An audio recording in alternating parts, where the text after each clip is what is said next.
Mr. Nitin Gupta is here, the chairman of the Central Board of Direct Taxes. When we were planning the session and prior to this, when we had invited him here, we had hoped that his counterpart from the indirect tax side would also be there. But since it's only Mr. Gupta, we are calling this session the long and short of taxation. Mr. Gupta, lots of questions that you must have answered in the last 5 days. And I'm going to start with the big one. Why are you confident that the new tax regime will be a game changer? Very valid question. And the contours of the proposed tax regime are before everyone. You will agree that a lot of changes have been made. The slabs have been widened, the number of slabs have been reduced, the surcharge for the rich and super rich has been moderated. So, lot of changes are there in spite of the fact that it is deduction and exemption free. There is something which will remain with the taxpayers in terms of the amount of tax saved, in terms of the decision making which they can make for the investment in case they like to make. So, the choice is left with the taxpayer to decide what way he wants to do, and therefore we believe that it would be a game changer. As you all know, the scheme is there from 2020, but it could not take that wings which it should have taken, and we believe that with the proposed changes, it is going to take wings and it will move forward in a very fast way. Sir, one of the questions that is being asked, and perhaps you have answered this, is that this is government very slowly and quietly moving towards doing away with all exemptions. Government does not want to pay too much interest on small saving schemes. Therefore, you are encouraging people to save less, spend more, and pay extra tax. It's not strictly speaking the way it is being projected.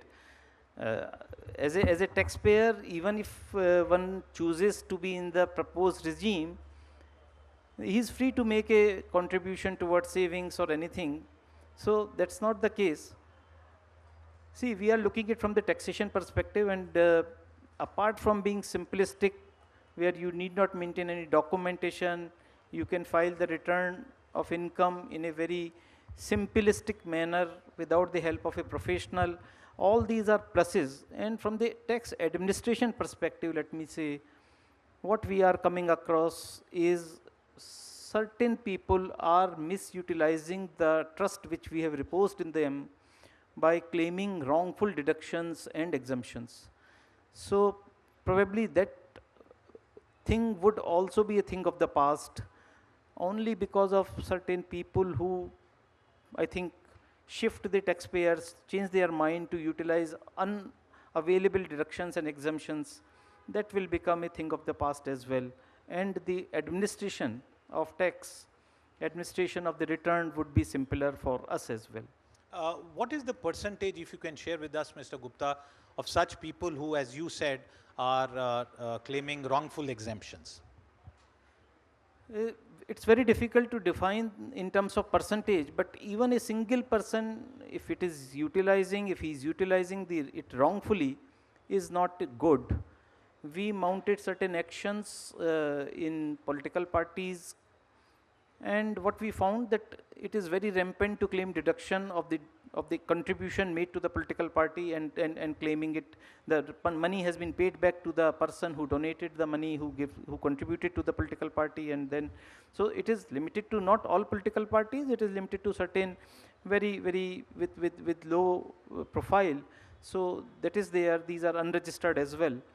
Apart from that, what we have noticed is that certain organizations where a particular tax professional induces the salaried employees to claim wrongful deductions, and what we have observed that these deductions are claimed up to the hilt. That means to say, if the ATC deduction is there, it is up to 1.5 lakh, then ATD up to 1 lakh or 50,000, something like that, which is not possible looking to the income profile of that person. So, it's that sort of thing are happening, we have come across these things and we are taking corrective actions. But suffice to say that even if these are small in numbers as compared to the overall taxpayer base, it is not appropriate, and these people, these salaried employees who have taken it wrongfully are liable for prosecution, and they get. What action has been taken against those, as you put it, small political parties which might just be sort of fronts for certain kinds of activities? As I said, we mounted action, and then we take the whatever is required to be taken in terms of putting them to the prosecution, taxation, and cancellation of their registration, etc. So these are the taken in terms of the what has been provided in that under the statute. Okay.